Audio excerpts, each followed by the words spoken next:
ತುಮಕೂರು ಜಿಲ್ಲೆಯ ಶಿರಾ ತಾಲೂಕಿನ ಬಾಲೇನಹಳ್ಳಿ ಗ್ರಾಮದಲ್ಲಿ ನಿನ್ನೆ ವಿಕಸಿತ ಕೃಷಿ ಸಂಕಲ್ಪ ಅಭಿಯಾನ ಆಯೋಜಿಸಲಾಗಿತ್ತು.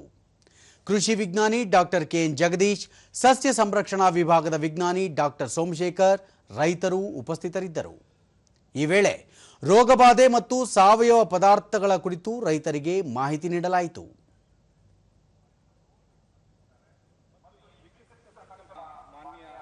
ಶಿವರಾಜ್ ಸಿಂಗ್ ಚೌಹಾಣ್ ಅವರು ಕೃಷಿ ಸಲಹೆ ಕೊಡುವಂತ ಕೆಲಸ ಮಾಡ್ತಾರೆ.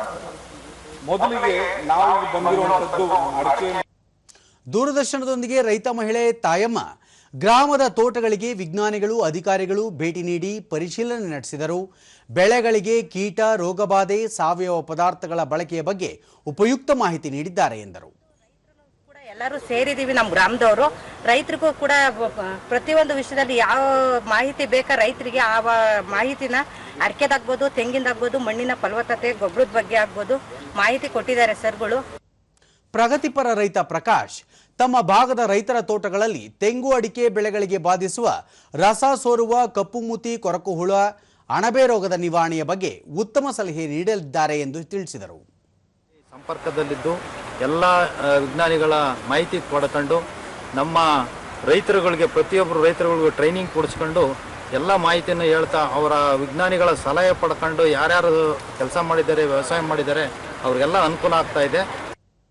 ಡಾಕ್ಟರ್ ಕೆಎನ್ ಜಗದೀಶ್ ಅಡಿಕೆ ಮತ್ತು ತೆಂಗು ಬೆಳೆಗಳಿಗೆ ಬಾಧಿಸುವ ಅಣಬೆ ರೋಗ ಮತ್ತು ಕೀಟ ಬಾಧೆಗಳಿಗೆ ಪರಿಹಾರ ಕ್ರಮಗಳನ್ನು ರೈತರಿಗೆ ಸೂಚಿಸಲಾಯಿತು ಎಂದರು. ಇರದೆ ಹೋಗ್ಲಿ ಆ ತೋಟಕ್ಕೆ ನಾನು ಆಗ್ಲೇ ಹೇಳ್ದಂಗೆ 5 ವರ್ಷದ ಮೇಲ್ಪಟ್ಟಿರೋದಕ್ಕೆ 10 ಗ್ರಾಮ್ 20 ಗ್ರಾಮ್ 1 ಲೀಟರ್ ನೀರಿಗೆ ಬೆರೆಸಿ ಕೊಡುವಂಥದ್ದು, ಪೌಡರ್ ರೂಪದಲ್ಲಿ ಇರುವಂಥದ್ದು, ಲಿಕ್ವಿಡ್ ರೂಪದಲ್ಲಿ ಸಿಗೋದಕ್ಕೆ 10 ml 1 ಲೀಟರ್ಗೆ ಮಿಕ್ಸ್ ಮಾಡಿ ಇದನ್ನ ಕೊಡುವಂಥದ್ದು.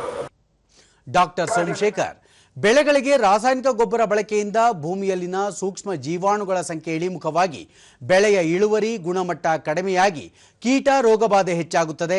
ಹಾಗಾಗಿ ಬೆಳೆಗಳಿಗೆ ಸಾವಯವ ಗೊಬ್ಬರ ಬಳಸುವಂತೆ ರೈತರಿಗೆ ಸಲಹೆ ನೀಡಲಾಯಿತು ಎಂದು ತಿಳಿಸಿದರು. ವಾಲ್ನಟ್ ಬೀನ್ಸ್ ಅಥವಾ ಮುಕ್ಕುನ ಅಂತ ನಾವು ಹೇಳ್ತೀವಿ, ನಸಗುನ್ನಿ ಅಂತ ಹೇಳ್ತೀವಲ್ಲ, ಸೊ ಅದನ್ನ ನಾವು ಪ್ರತಿ 1 ಮೀಟರ್ ಡಿಸ್ಟೆನ್ಸ್ ದಲ್ಲಿ ಒಂದೊಂದು ಸಾಲಿಗೆ ಈ ಅಡಿಕೆ ಮತ್ತು ತೆಂಗಿನಲ್ಲಿ ನಾವು ಬಿತ್ತನೆ ಮಾಡಿದ್ರೆ ಅಂದ್ರೆ